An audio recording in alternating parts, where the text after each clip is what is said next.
Ассалаумағалейкум қазақ елі. Бүгін мына Бишімбаевтың сотында Бишімбаев салтанатты қалай ұрып соққаны туралы видео көрсетілді. Ассалаумағалейкум қазақ елі. Бүгін мына Бишімбаевтың сотында Бишімбаев салтанатты қалай ұрып соққаны туралы видео көрсетілді. Видеода көрініп тұр Бишімбаев салтанатты қалай ұрғанын, шашынан ұстап сүйрегенін, одан кейін жаңағы аяқпен тепкен, соның бәрі көрсетіліп жатыр да. Бәрі айналып көріп тұр ана жерде.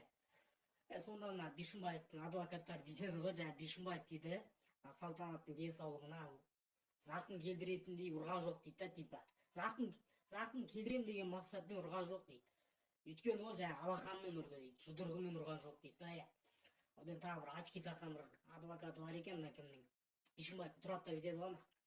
Бишімбаев айтады, сіз неге салтанатты басынан аяқпен теппедіңіз, мына қолдың алақанымен ұрдыңыз, жұдырықпен басынан ұрмадыңыз дейді ғой. Йоп, твою рот. Сондағысы очки таққан адвокаты бүйтіп айтып отыр да. Бұл жерде дейді, Бишімбаев салтанатты өлтірем деген, денсаулығына зақым келтірем деген мақсатпен ұрған жоқ дейді. Ондай мақсатпен ұратын ба, жег жатқызып басынан теууші еді, одан жұдырықпен ұрушы еді дейді. Ана видеода тек шапалақпен ұрған, одан аяқпен тепкен кезде тек жамбасынан тепкен деп отыр да. Ё-мо, жамбас білесіңдер ғой, жұмсақ жер ғой, типа қатты зақым келмейді деп.